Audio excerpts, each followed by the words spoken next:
নমস্কার দর্শক বন্ধু, তৃপ্তির রান্নাঘরে আপনাদের সকলকে স্বাগত জানাই। আশা করি সকলে ভালো আছেন, আমিও ভালো আছি। আজকে আবারও একটা রেসিপি নিয়ে চলে এসেছে। আজকে যে রেসিপিটা দেখাবো সেটা হচ্ছে ইলিশ মাছের কালো জিরে দিয়ে ইলিশ মাছের ঝোল। তো এর আগেও আমি একবার দেখিয়েছিলাম। তো আমার ঘরে ইলিশ মাছ আমার হাজব্যান্ড ছাড়া কেউ খায় না, তাই ওর জন্য রান্না হবে। তো ইলিশের আরও অনেক রকম পদ আছে, সেটা করি না কেন অনেকটা সর্ষে লাগে, তো সর্ষেটা ওর সহ্য হয় না, সেই জন্যই আমি একটু পাতলা করে ঝোল করি। আর এই কালো জিরে দিয়ে ঝোলটা সত্যিই খুব অসাধারণ লাগে। হ্যাঁ, আমি না খেলেও মানে দেখলেই যেন মনে হয় লোভ চলে আসে।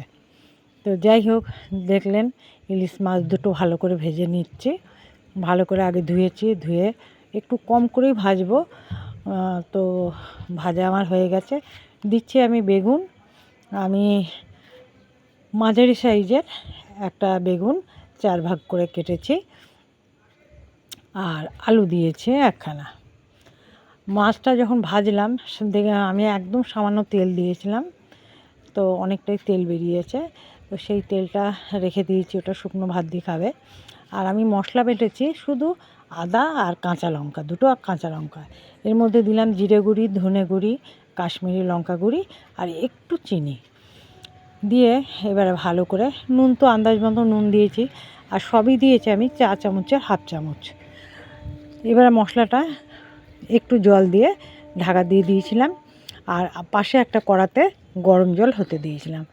মশলাটা যেই ভাজা হলো আমি আন্দাজ মতন একটু জল দিয়ে দিলাম। একজন খাবে সেই আন্দাজে আমি ঝোল করব, তো আলুটা সিদ্ধ হতে হবে, সেই জন্য আবার আমি ঢাকা দিয়ে দিলাম। দেখুন একদম সব কিছুই একদম রেডি হয়ে গেছে। হ্যাঁ, ঝোলের মধ্যে মাছগুলো আমি দিয়ে দিলাম।